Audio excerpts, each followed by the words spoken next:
This is the Scottish Football Podcast. All the news, views and analysis you need on Wednesday the 22nd of October. Top of the shop, if you haven't heard, Rangers have a new manager and he's been holding court. We know where we are at the moment, and when you are committed to this job, then you know what is demanding. We need wins because we want to turn around the position at the moment. Danny Rohl has arrived. What have we learned from his first media conference? And it wasn't just the manager we heard from. I totally understand the frustration and heart that the supporters are feeling. The heart and frustration they feel is mirrored within the boardroom. Some under fire board members were also up in front of the media, and the Championship throws up the usual mayhem. I really like what Mark Wilson's cooking at Firhill. That's 10 games unbeaten in the league, and I think they have gone from thinking, oh Jings, 4th place might be a decent finish this season, to St Johnstone really need to watch out. We'll fill you in with everything you need to know and some things you probably don't need to know from beyond the Premiership. The Scottish Football Podcast from BBC Sports Scotland. Welcome folks, and welcome to today's esteemed guests in no particular order. Off the telly, off a view from the terrace, and on the podcast, it's Mr. Craig Telfer and Flynniesta himself, the one and only Ryan Flynn, Arbroath's midfield maestro. How are we, gentlemen, this fine day? You well? Yes, yeah, resplendent. Yeah, you took a wee bit of time there. Just if I could just stress, guys, you are our first choices today, and I'm glad none of you have pulled out, only to re-enter your names later in the process. But let's kick off with the new Rangers manager's first media conference. What were your first impressions, Craig? I like the cut of his jib. I think he comes across very well, very enthusiastic. At one point, he looks very much like me. I asked myself, wait, did I apply for the Rangers job? But no, I like listening to him speaking. Obviously, he comes from got a very strong coaching pedigree with RB Leipzig, Bayern Munich, German national team, Southampton, and I'm interested to see how he translates that into Rangers. I think that one of the things I was impressed about that he said he's taken time to try and understand what Scottish football's all about. I think sometimes managers can come into the game and perhaps underestimate the challenges that come with it, and I think he knows the expectations. It's not like what Russell Martin had, where he said, "Oh, we'll take time to put the system in place." It's no, we need to start winning games immediately. They've got a big game on Thursday against Brands, so that's a perfect place to start with them. But a generally good impression so far. He's had some big jobs, Ryan. Assistant manager at Bayern Munich among them, boss at Sheffield Wednesday. He's been saying pressure is normal in football, but will he have any conception of the pressure of being an old firm boss? Can anything prepare you for that? I don't think so. Over the last few years with the managers that have been in, they come in very confidently, and by the end, the job can be too much for them. Like Craig, I was quite impressed the way he come in. He's confident. The one bit I liked that it's not about philosophies or styles to initially. I think he kept talking about we need wins. Obviously, he was at a club that was sort of a rival to me, so I know a little bit when he was at his Chef Wednesday days. What he'd done there, I mean, there's people talking about his full season at Chef Wednesday, finishing 12th. It's not impressive on paper, but it was a miracle what he achieved when he first went in. Mm-hmm. He took them from the brink, really. They had no hope. They were a sinking ship. So he really turned that tide around, got them up the table. They managed to survive in the first season because he took over in October. So he done an incredible job there. He's got another massive job on his hands. The big difference I would say is he had no expectation at Sheffield Wednesday, where at Rangers, well, there's expectation to win Thursday, Sunday, and it's going to come thick and fast. So, well, that leads me on to my next question. I'll just put this one to you, Craig. Is there a sense in which, this sounds bizarre, but he takes over at Rangers at a time when expectations for this season are maybe fairly low among supporters? Probably. I think the league title's gone already. You know, if the game against Kilmarnock, they could go into that match if Heart and Midlothian beat Celtic earlier in the day. They go into that game 16 points behind. And Kilmarnock are a really good side as well. I think that the way Stuart Kettlewell's got his team set up, and particularly how soft this Rangers team are. Kilmarnock will be an absolute nightmare for them to play against, and I'll give them a really hard time. So I do think there's perhaps a sense that this season's already been written off. So yes, he does come into a good time. And on top of that, I think that under Russell Martin, I don't want to give the guy too much of a kicking, but I think that's the worst he could possibly get for Rangers, just in terms of someone who just even though he played for them, just didn't really seem to get what Rangers were all about. And there's already Rohl's got a head start by wearing a suit with the wee Rangers pin badge in his conference. I know that sounds a daft thing, but to a team like Rangers with their sort of traditions, these things are important. Russell Martin didn't really seem to get it. Rohl seems to do so. He already has an advantage that he has created a better impression than Russell Martin. Did he have the brown brogues on though? The camera didn't tilt down, so I couldn't see, but I'm going to assume he did. So Ryan, six games between now and November the 9th. That's 2.5 weeks. You get 2 European games: Brann and Roma, Celtic in the League Cup semi-final, Kelly Hibs Dundee in the league.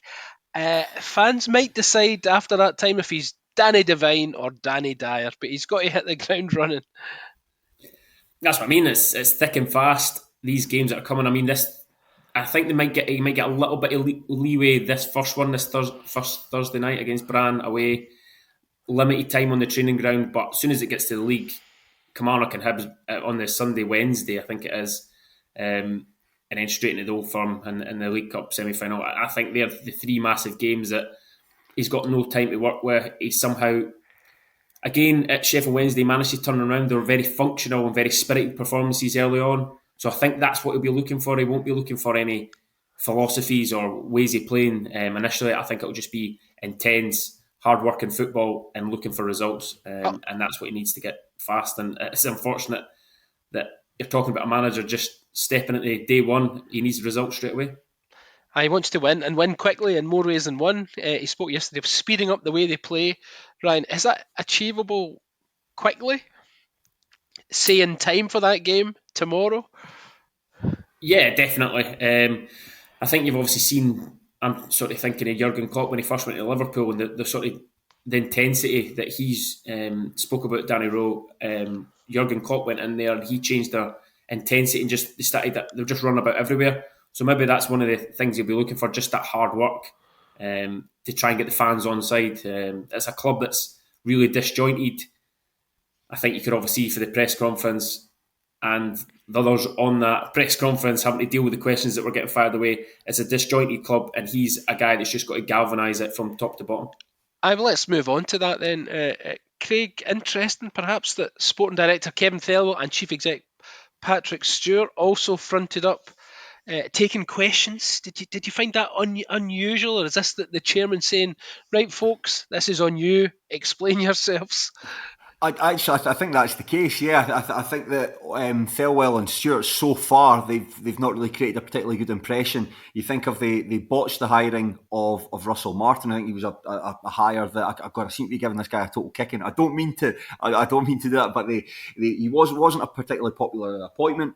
The recruitment has been pretty shabby so far over the summer. I think they've brought a lot of players there that just don't seem suited to Scottish football. And third, they botched the hiring of the manager. I know that Rohl was considered, but then pulled back when there was candidates moved ahead of him. But it took them 2 weeks to get a candidate in to replace Russell Martin. So those are 3 black marks against the pair of them in such a short space of time. So I think it was important that they spoke to the press and spoke to supporters just to explain what's going on. And I think that if Rohl doesn't start well, I think it'll be less on Danny Rohl and more on the pair of them. I think the pair of them are under a lot of scrutiny. And on top of that, it doesn't help that Thelwell brings his son in to work as part of the recruitment team. The optics just look pretty bad in that. And it's the kind of thing when things aren't going well, that's a stick to beat the pair of them with. I was just going to ask if you agree with that, Ryan. No, I just think that the biggest one that's now put yourself on the firing line is Thelwell. When he was talking, he mentioned his signings getting time. Welcome to Glasgow. You're not going to get time in Glasgow. You have to be a ready-made player and ready to go at it, especially when you're spending a lot of money. And I just think after that press conference, I think they are front and centre now. If it doesn't go well this time round, it might not be so much on the coach this time, and it might be on those higher up. Yeah, Thelwell defending his son's appointment Craig as chief scout, saying he probably went through a more rigorous process. I just wonder who he put down as his references. You know something? He could be his son could be an absolutely fantastic scout, and like I say, under normal circumstances, that's the sort of appointment. It might draw some attention, but not to the stage where it just looks like nepotism. Particularly the situation that Rangers find themselves in. You know, a lot of the signings have yet to really convince. They all look quite soft-centred. I think I pointed on that earlier, and. I think there's a lot of pressure on Stuart and Thelwell now and his son now to get things right. Yeah, he also, Ryan, defended the £10 million signing of Yusuf Chermiti, who, hasn't really caught the eye thus far. Yeah, well, I think that he was the one he was talking about that needs time to settle into the club. And like I said before, you don't get time. When you're paying that sort of money, you have to deliver straight away, and he certainly hasn't done that. He also spoke about that he was sort of putting it back to the coach. Sort of his recruitment's been okay. It's the coach that needs to get more out of this assembled squad that he thinks is good enough. So again, is it the coach? Is it Thelwell's recruitment? So that's when I go back to that. He has put himself in the firing line, and it'll be interesting to see how it moves forward, because they definitely have two different. He says they work together with the coach. So he's worked together with Russell Martin to assemble these players. If Danny Rohl isn't happy with certain players and he has to change it, then how does this look going forward? Certainly going to be, what shall we say, interesting. Right, let's talk about the Championship. Big development overnight, and I will tell you why. Partick Thistle beat Ayr 2-1. They've joined St Johnstone on 24 points at the top of the table. A resurgence, Ryan, from the Firhill side from the start of the season when they lost 5-1 to St Johnstone? Yeah, I think that was more just a blip, that one game. Obviously, I think they tried to go toe-to-toe with St Johnstone, and I think over the course of this season that teams have sort of said that that's not the way to go and play against St Johnstone, because they definitely have players that can go and hurt you at the top end of the pitch. But likewise, Partick Thistle have players at the top end of the pitch, and I mean, there's 6 points over the Saturday-Tuesday game there, which is massive. I don't. Obviously, Craig might be able to help me here with the performance last night, but the performance on Saturday I don't think was as convincing. It was just probably more the 3 points. It was a lovely goal from Ocean Smith, but Ross County had their chances on the day, and that could have been a different scoreline if Ronan Hale had his shooting boots on and managed to find the back of the net. But probably Craig maybe help me out with this one with the performance last night. I went along last night in preparation for this podcast. I should ask. That's what we like. I went along. I was watching the Bake Off. It was a really absorbing game of football. I really enjoyed it last night. I think that the first half was quite end to end, not much between the two sides. But Ayr United, Lee Ashcroft had to go off injured, and they brought on Luke Macbeth, and I think just a slightly disjointed at centre back, and that allowed Jamie Murphy to set up Ethan Walker to score right before the interval. And I thought it'd be very interesting to see how Partick Thistle respond. And they responded about 40 seconds after kick-off. Logan Chalmers put a great ball over to who an absolutely fantastic player, Solana Litsosa, who was brilliant. What a player he is, by the way. I remember seeing his first interview when he joined the club, and he came across as so bright and so enthusiastic to be there, and that's exactly how he plays his football. You, Ryan, I'm interested to know your thoughts about when you've come up against him, what he's like. But from that, Ayr United made a mistake in central defence, and Ben Stanley was able to pinch the ball and curl it into the top of the net. And from that point on, it was pretty straightforward for Partick Thistle. There's a wee bit sticky at the end. Ayr United went down to 10 men. I think Thistle got a wee bit complacent, started losing possession in key areas, but they couldn't really take advantage of it. But a strong performance from Thistle. I really like what Mark Wilson's cooking at Firhill. Really impressed by them. And that's 10 games unbeaten in the league. And I think they have gone from thinking, fourth place might be a decent finish this season for Thistle, to St Johnstone really need to watch out. That felt like a statement win last night, because Ayr United were in good form, and that the league table, it's beginning to look a bit of a two-horse race at this early stage. Would you buy that? Do you buy the two-horse race, right? Yeah, without a doubt. I think when you have games in hand, especially when you're trying to win games, it's really, really difficult. Everyone always says that, oh, he's got a game in hand, they can match us up. But I think going and as Craig says, that's a statement win. To go and really push St Johnstone, you have to go and win last night, I would say, and that's exactly what they've done. So I think going forward, they have the quality throughout the squad. I think we spoke before on this podcast that probably St Johnstone and Partick Thistle have players that if key players are missing, the next man's up and they've got players to come in and fill their shoes. So yeah, I think it'll be a 2-horse race over the course of the season. St Johnstone wobbling a wee. Is that fair to say, Craig? Wobbling a wee bit just now. Well, you know something, I think that, and again, this is probably where Ryan can come in and speak best, because his side thumped them at the weekend when they beat them 3-1. But you know something, that result was it was a bit of a shock, but not necessarily surprised, because I think if you look at St Johnstone's results and performances, it was trending downwards. I think they'd beaten Airdrieonians in Queen's Park, and I think the consensus was they were quite fortunate to get wins against them. Then there was back-to-back 0-0 draws, and then there was a defeat against Arbroath.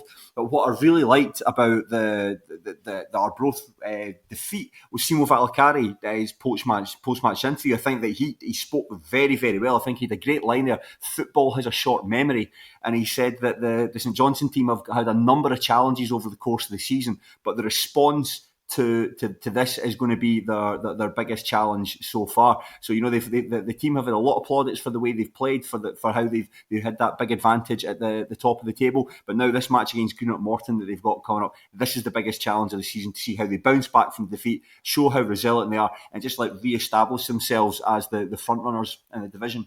Ryan? No, exactly that. What Craig said, it was. You sensed a bit of frustration when they were playing us at Gayfield on Saturday, and I think we just took advantage of that at the start of the second half. They started both halves very well, and then it was just we had just a small period of time where we were on top, we were clinical, and managed to get that lead. And then after that, you've got the 2-goal lead. You can really start to frustrate them because you can feel it festering, just because they want to play such good football. And break you down probably in the right way. So that was interesting. But then when the game finishes, I was going home in the car and I heard Simo Valakari's interview, exactly what Craig said. It was so positive. And if you're a player listening to that, it was like he has so much belief in you, even though you're sort of 2 draws and a defeat, what can happen? So much positivity. I think as a manager, I think he believes in the players. So I think the players will return that.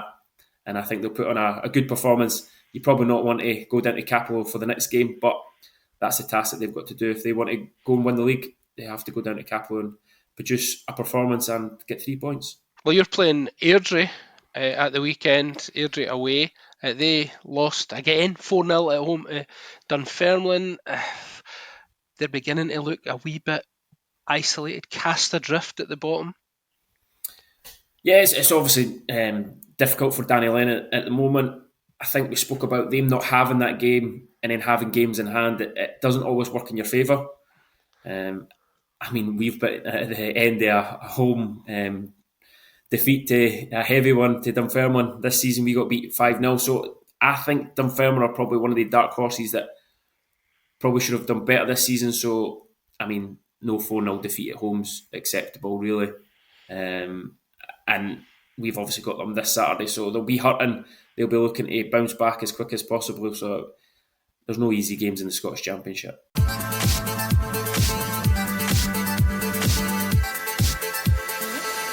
Right, folks, we move on with the speed of many antelopes to League One, where Hamilton face Queen of the South on Friday night, and it's a big one. Craig, Stennismuir at Alloa on Saturday. I'm all right to point out that you've lost to them already this season? What I would say, and I'm like to point out that Liam McFarlane, the Alloa goalkeeper, turned in the best individual performance I've seen this season. Just a great big freak of nature. He made about 4 really, really good saves. Really good saves, to the point that, remember, we actually had a free kick at one point, thinking, well, there's no point in hitting this because he's just going to save it. But where I think that, though, Alloa's form since then, they haven't quite been as good. I think they're Andy Graham still really trying to find out how best to use this group of players, and I think that they don't really have an outstanding centre forward that they can call upon to get goals. And Stennismuir, meanwhile, I was up at Cove Rangers on Saturday, the first time there, to watch them win 1-0 and maintain pace with Aki's at the top of the table. Not the best performance you've ever seen, but just what you expect from Stennismuir, just intense, hard graft, everyone fighting for one another, and that got us the just reward there. So I'm going into this one confident that Stenny can get another 3 points, and well, that's with Aki's playing on the Friday night. I think I might pop along to that actually. But nevertheless, them playing on Friday night, that's if they win, that's Stennismuir need to keep pace with them. So confident we can do that. Meanwhile, at the bottom, winless Cove, Ryan, they play third bottom Montrose. Cove just 2 points for 10 games. They're in dire need of a result. Can you see them getting anything? I can, obviously. You can definitely turn things around, but it has to turn around quickly. I mean, Paul Hartley's side, I think we spoke before that he's had injuries. It can, when you're missing key players, it can really affect you. Squads aren't as big in the lower leagues. But playing against Montrose, I mean, you have to go and win. They're getting cut adrift. Obviously, Kelty picking up a crucial point as well against Inverness. It gets to that stage of the season that you can't just keep going along. Even if at a point probably won't be acceptable, they need to get the 3 points and need to get a win quickly.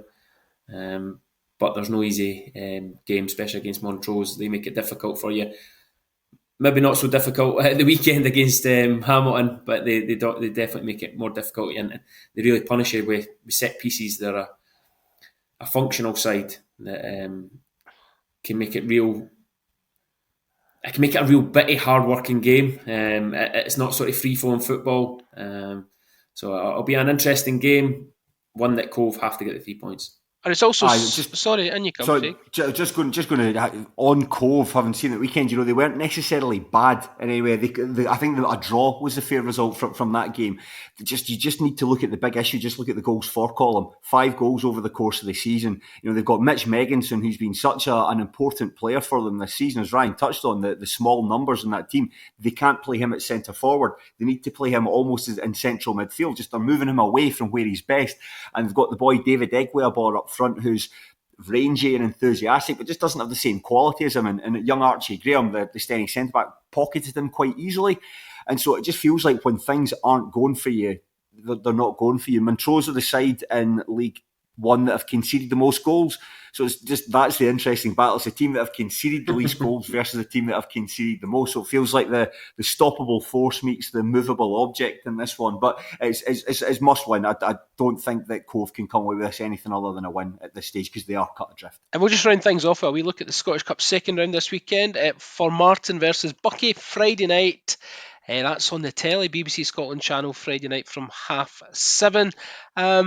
Have you had a wee look through the fixture list, Craig, and maybe spotted? I'm always wary of saying any potential upsets, because if you think it's going to be an upset, it's not an upset.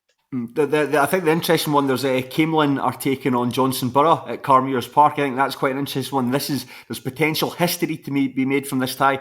If I'm right in saying neither side has ever made it to the third round of the competition. So it'll be interesting to see that. And on top of that, these guys there's players you've heard of that play for each of these sides as well. There's Kyle Lafferty, for instance, at Johnson Borough. Ian McShane. Ian McShane, Tam Scobie's a manager. I think your old teammate, Ryan. So he's a manager at Camelin. So this is the players you've heard of, Derby. Also interestingly, that one, they've already played in another cup competition this year, and Borough emerged triumphant from that one. Would you like to venture a wee prediction how that one's going to go, Ryan, just to round things off? Well, just on that, I'll probably go Johnston Borough then, based on recent game. But no, there's obviously, I think it's interesting with the early rounds of the Scottish Cups. I wasn't focusing on that game. It was sort of Spartans are playing East Kilbride in the Scottish Cup, and I'm thinking they two are battling it out. We'll probably go into that in a little bit later. But then they're playing in the Scottish Cup. Do you really want to progress? Will that affect your season? We spoke about the small squads. That's an interesting one. Do you really want to progress? But that's it. They play each other as well. They play each other in the Scottish Cup, and then they play each other next week. So they're back-to-back games at Ainsley Park. If just last season we played Queen of the South in the Scottish Cup, and when you've got a small squad, how far do you want to go? Obviously, for the club, it's massive for the money, but for the players, you're thinking of winning the league.